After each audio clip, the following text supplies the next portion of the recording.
मी अल्पिता आणि स्वागत असतं तुमचा माझ्या नवीन व्हिडिओमध्ये। तर सध्या गावात ना एकच आवाज ऐकूक मिळतात, तो म्हणजे शेतकरी राजान पावसात घातलेली साद। पावसा बाबा रवलस खय आणि येतलस कधी, मिर गेलो तरी तुझी काही जाग माग नाही। आणि खरं असं मित्रांनो, पावसाक अगदी शेतकरी राजा मनापासून साथ घालता हा, कारण त्याचा कारण असा हा की आमचे कोपरे अजूनही रिकामी असत मिर गेलो तरी, नाहीतर इतक्यात आमची पेरणी पुरी होऊन अर्ध अधिक टरबूज उजान इलो असतो।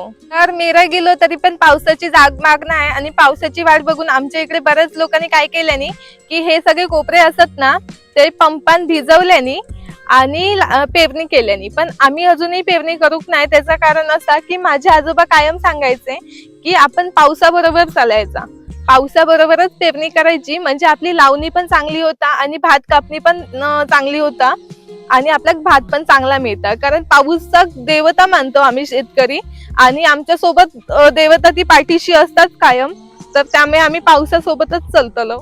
हा सगळा झाला जो पेरणी पण होत, भात लावणी पण होत आणि भात कापणी पण होत आणि आपल्याला चांगला भात मिळत पण। शेतकरी ही कसलीच आशा न करता फक्त भाताची पेरणी करता, कारण तो जगाचा पोशिंदार असा। पण माका एक प्रश्न पडता की ह्या सगळ्या कशामुळे होता? अचानक असो कधी पण मार्च एप्रिल मध्ये पाऊस काय लागता, मग जून मध्ये जेव्हा हवं तेव्हा पाऊस गायब होता, काय कारण असं त्याचा? माका वाटतं तसं तुमका पण वाटतं काय?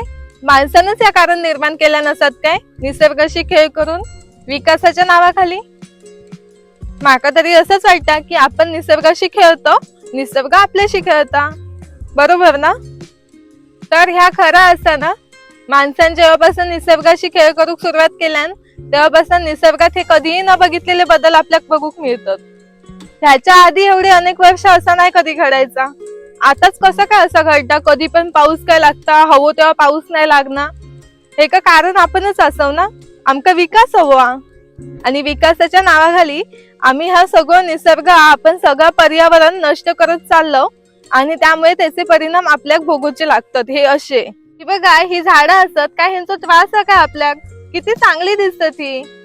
केलेल्या विकासामुळे पर्यावरण नष्ट होत असतात, तर कशा होईल विकास, काय कामाचो? ही झाडं बघा, बघू किती मस्त दिसत ही झाडा, बिचाऱ्यांचो काही त्रास पण नाही आपल्याक, पण आपण त्यांना विनाकारण विकासाच्या नावाखाली तोडत चाललो आणि तेवढी आपण वृक्ष लागवड पण करत नाही। झाडा असत, हे डोंगर असत, आपण त्यांना काय मेहनत केलं काय, ते स्वतःहून निर्माण झाले असत, मग आपण कशाक त्यांना त्रास द्यायचो? त्यांना तसंच असू दे ना त्यांच्या जागी, तरच ते चांगले पण दिसतील आणि आपल्याला पण एक चांगली लाईफ जगूक मिळत। आपण विकास करत चाललो आणि त्या विकासामुळे खूप वाईट लागता, पर्यावरणाची खूप हानी होता आणि ह्याचे परिणाम आपल्याकच भोगूचे लागतात आणि भोगूचे लागतले।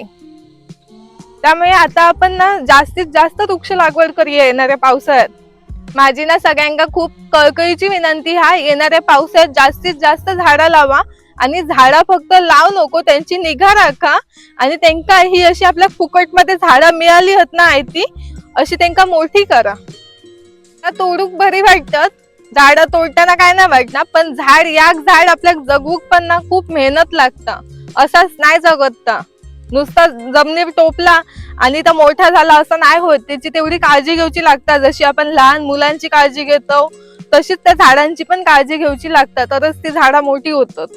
ती बघितले किती ते डोंगर पोखरले असत, कशासाठी आणि काय त्याचा कारण? तो विकास किती हो, तो विकास नको असो, विकास जो डोंगर पोखरून होईल आपल्या माणसांच्या चुकीमुळे होता की नाही? ह्या सगळ्या आपल्या माणसांच्या चुकीमुळेच हे सगळे बदल आपल्याला बघूक मिळतात। मी असं नाही म्हणत की तुमका गरज आहे तुम्ही झाड तोडू नको, फांदी तोडू नको, तर तुम्ही हमखास झाड तोडा, एखाद्या घरावरती धोको किंवा काय हा तर तुम्ही झाड तोडा, फांदी तोडा, पण तुम्ही तर एक छोटस झाड लावू शकताच ना, की आपण पर्यावरणातला एक झाड कमी केला, मग त्याच्या बदली आपण अजून एक झाड लावायचं थय। त्यामुळेच नसता की कोणत्या झाडाचा काय उपयोग नाही, प्रत्येक झाडाचा आपल्याला उपयोग होता। प्रत्येक झाड निसर्गात असण्यामागे त्याचा काहीतरी कारण असा आणि ता आपण समजून घेऊ हवं। झाडं असत ना आपल्या भागातली, त्यांना आपण आपल्या कुटुंबाचा एक भाग म्हणून समजायचे। त्याच्यामुळे काय होतं की आपल्या भागातली आपण झाडं जपली, अशी प्रत्येकाने झाडं जपल्या तर वृक्षतोड होतली काय? नाही व्हायची। आपल्या कुटुंबातल्या लोकांना आपण जपतोच ना। सगळं सांगतोय ह्याच्यामध्ये माझा एकट्याचा फायदा काय? असं काय नाही, आपण आपल्या सगळ्यांचा फायदा ह्याच्यात। हे जे काय निसर्गात होणारे बदल असतात ते कमी होतील, आपण एक झाड लावलं, प्रत्येकाने एक झाड लावलं ना, तर हे बदल आपोआप कमी होत जातले। पण ह्या जर असाच चालू राहिला ना तर हे बदल वाढत जातले आणि पुढे भविष्यात भयंकर होतले, खूप मोठे होतले, हे आपल्याक ते पचवूक पण जड होतील कदाचित. तर हे आज तुमका माका सांगूचा असा आणि माझी तुमका सगळ्यांना कळकळीची एकच विनंती आहे की येणाऱ्या पावसाळ्यात जास्तीत जास्त झाडा लावा आणि जर गरज नसत ते वृक्षतोड करू नको आणि कृपया करून निसर्गाशी खेळ करू नको. निसर्ग असा म्हणून आपण सगळी ह्या बोलण्यामागे माझी कोणतीही मोठेपणा नाही असत. माझं फक्त एकच कारण असा की आज मी एकटा बोलतोय, उद्या माझ्यासोबत 10 जण बोलतील आणि अशी करत करत वाढत जातील माणसं आणि ह्याच्यामुळे वृक्षतोड कमी होईल आणि वृक्ष लागवड जास्त होईल आणि पर्यावरण वाचवण्यासाठी काहीतरी माझा हातभार असतात ह्याचा माका नेहमीच आनंद असतो. तर चला तर मग बाय बाय, भेटूया अशाच एका नवीन व्हिडिओ मध्ये. आणि आजचा माझा व्हिडिओ तुमका कसं वाटलो तर कमेंट करून माका नक्की सांगा. बाय.